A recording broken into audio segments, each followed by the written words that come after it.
Allora, nel film, tra le molte cose, si parla anche, no, di viaggi spazio-temporali, insomma, viaggi intergalattici. Quindi, cosa direste al vostro io bambino potendo tornare indietro? Mm, Stai calma. stai calmo. Stai calmo è carino, forse Vai a vivere in Costa Rica. da bambino, Da bambino, te lo vai a dici, vivere in ma- Costa Rica a fare il surf. Oh, oppure anche no, Guyana francese. Ah, ok, adesso la risposta è Marte vive. Ma io non lo so, forse segui un po' di più a scuola, perché io avevo questa cosa che se ascoltavo una volta la sapevo, però ero talmente dispersivo come soglia d'attenzione che non seguivo praticamente mai e a casa ci impiegavo 4 volte tanto, no? E allora gli direi, guarda, segui un po' di più che forse te la vivi un po' meglio la scuola, quello sì. Sì, io studierei fisica e chimica, perché ho fatto lo scientifico, ma quelle materie non le studiavo. Invece a maggior ragione, ascoltando te, ancora di più me lo dico, è la cosa che rimpiango di più. Oh, grazie, mi fa piacere. No, io forse direi segui un po' meno a scuola. No, a parte gli scherzi, però il messaggio poi che mi piace trasmettere molto ai ragazzi giovani, ai ragazze giovani a cui poi mi rivolgo, no? Facendo divulgazione scientifica, è che la scuola è la base, il punto di partenza, però fuori dalla scuola ci sono tantissime altre opportunità e quindi alla mia bambina direi, così come dico ai bambini e alle bambine di oggi, di mantenere accesa quella voglia di scoprire, di conoscere, quella curiosità e di appunto avere voglia di scoprire che cosa c'è oltre. In conferenza avete raccontato i vostri giocattoli preferiti, quelli che poi vi hanno accompagnato. Io vi chiedo invece qual è il giocattolo che non vanno comprato, quello che volevate più di tutti. Io volevo Emilio, il robottino, mai comprato. Il vostro? Guarda, è strano perché alla fine mi è arrivato, ma mi è arrivato talmente tardi che tuttora io ne sono dipendente, i Pokémon. Cioè, io ho passato veramente tutte le elementari praticamente a non avere il Game Boy con il gioco dei Pokémon e stavo impazzendo. Facevo i ritagli, me li disegnavo, poi disegnavo il Game Boy perché ero impazzito, no? E allora poi, vabbè, questa racconto un po' così, che quando alla fine a un certo punto i miei nonni mi hanno regalato la console con il gioco dei Pokémon per Natale, però loro compravano i giochi un mese prima. E quindi, però lo mettevano sempre in cima all'armadio, quindi io vedevo questo gioco che agognato, che stava lì, non riuscivo mai.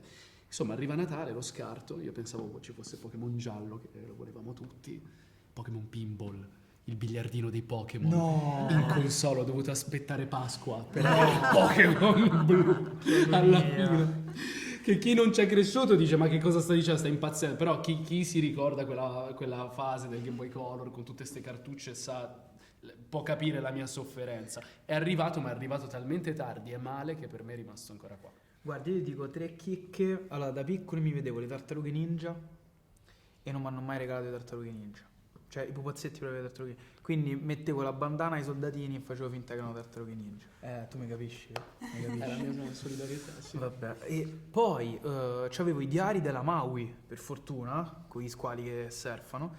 E non credo che siano mai usciti i Biker Mice from Mars. Qui si apre. Aspetta. Ci stai? Assolutamente. From Mars? I Biker Mice from Mars. Come no? I tre topi topi che vanno sulle sì, moto. Sì, i topi sulle moto. Li hanno mai fatti i pupazzetti? Sì, certo. Sì? Non ce l'ho mai avuti, fratello. Da impazzire fuori di testa, Perché, cioè, C'avevi super Street cult. Sharks? Super cult. No, non c'avevamo ancora. Neanche gli Street Sharks. Quelli erano belli. Quelli erano belli. Quelli erano- C'avevo questi soldatini che diventavano tutto indipendentemente. E ancora ce li ho. Però in compenso avevi Tolstoi da lei. Sì, da 4 anni, tieni. Posso chiedere a Linda finalmente, no, un grande quesito, se prima o poi riusciremo a viaggiare nel tempo, e chiedo poi a voi se poter viaggiare nel tempo andreste nel futuro oppure tornereste indietro. Beh, oddio, indietro nel tempo non si può andare. Dai, no, non è così. Ancora ci stiamo lavorando. Ci stiamo lavorando, però difficilmente si può riuscire ad andare indietro nel tempo. Andare nel futuro anche è altrettanto difficile, nel senso che andare nel futuro significa raggiungere velocità appunto elevatissime, prossime alla velocità della luce. superiori alla velocità della luce, noi sappiamo che non è possibile raggiungere quella velocità. Qualsiasi oggetto, corpo dotato di massa non può essere veloce quanto la luce. E quindi i viaggi nel tempo sono qualcosa di ancora un po' astratto, però chi lo sa che la scienza del domani è cosa in serbo per noi, magari grandi sorprese. Avanti o indietro? Indietro tutta la vita, antica Grecia. Indietro. No, io Ciao. avanti. Tu avanti? Sì. Ah, no, aspetta, Dai, ma è indietro sulla nostra vita o indietro nel mondo? Nel mondo. nell'umanità? In generale. In Negli generale. anni 70 Negli anni a 70. un concerto dei Rolling Negli Stones. anni 70, ma l'età di Pericle. Per poi tornare qui però, voglio solo andare al concerto e poi tornare. No, io invece, guarda, faccio proprio l'anti, io sto dove sto. Cioè, nel senso, preferisco mantenermi il romanticismo di pensare al passato piuttosto che avere la possibilità, cioè, mai dovesse esistere, abbiamo capito che no, non esiste, però andare indietro non lo so. Poi sulla mia vita personalmente, sai, uno dice tante volte mi piacerebbe andare indietro per riparare a certi errori, però tu sai anche il risultato di quelle lezioni.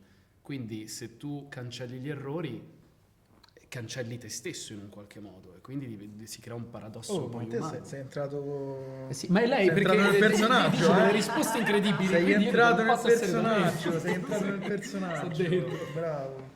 Grazie mille. A te. Grazie. Grazie. Grazie, ciao. Ciao.